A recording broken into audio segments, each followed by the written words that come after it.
Assalamualaikum dan salam sejahtera. Program Susu Sekolah merupakan salah satu inisiatif penting dalam memastikan murid menerima nutrisi yang mencukupi untuk menyokong tumbesaran dan pembelajaran mereka.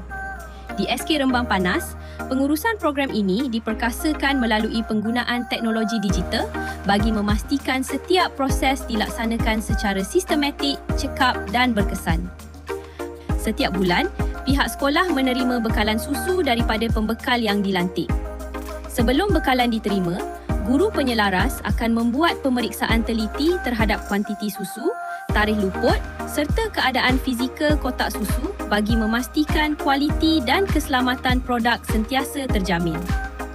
Setelah disahkan berada dalam keadaan baik, bekalan susu akan dibawa ke stor simpanan untuk disusun dan disimpan dengan teratur sebelum proses pengagihan dilaksanakan.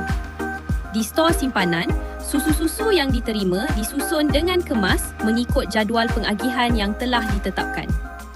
Pengurusan stok yang sistematik ini memudahkan proses pemantauan dan memastikan setiap murid menerima bekalan susu mengikut jadual yang ditentukan. Setiap pagi, murid-murid beratur dengan tertib mengikut kelas masing-masing.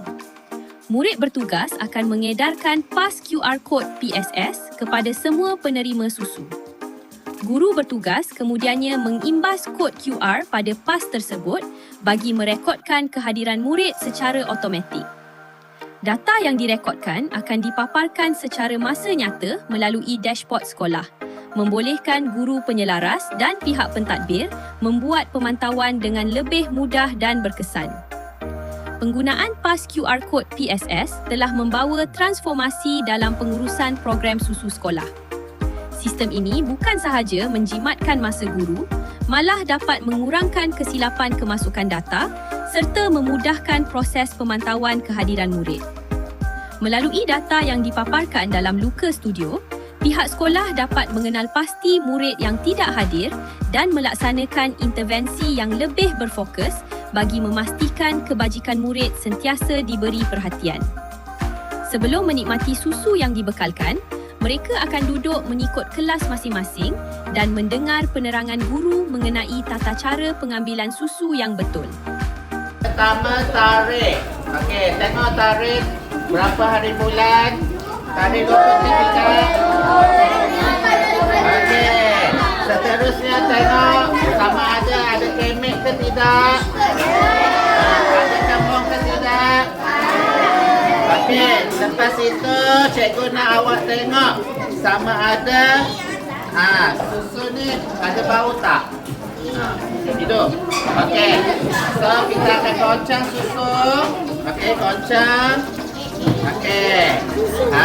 Okey, lepas tu awak boleh rasa sedikit. Okey.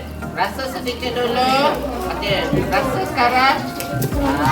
Langkah ini membantu memastikan susu dinikmati dalam keadaan yang selamat, bersih dan berkualiti. Selepas selesai minum susu, murid-murid turut dididik untuk mengamalkan budaya kitar semula. Kotak susu yang telah digunakan akan dibuka, dibersihkan dan dikumpulkan mengikut prosedur yang ditetapkan. Melalui amalan ini, murid bukan sahaja belajar menjaga kebersihan persekitaran, malah turut diterapkan dengan nilai tanggungjawab terhadap kelestarian alam sekitar sejak usia muda. Mari kita dengar apa kata-kata mereka tentang program susu sekolah. Saya suka program susu di sekolah kerana saya boleh minum susu sekolah secara percuma dan susu juga boleh membantu saya mencegah sekolah tak ada. Saya kita semula kotak susu sebab saya nak bantu jaga kebersihan sekolah dan alam sekitar. Jika kita semula kotak susu itu, kita juga dapat memakainya semula. SK Rembang Panas terus komited melaksanakan pengurusan program yang lebih cekap, telus dan berimpak tinggi demi kesejahteraan setiap murid.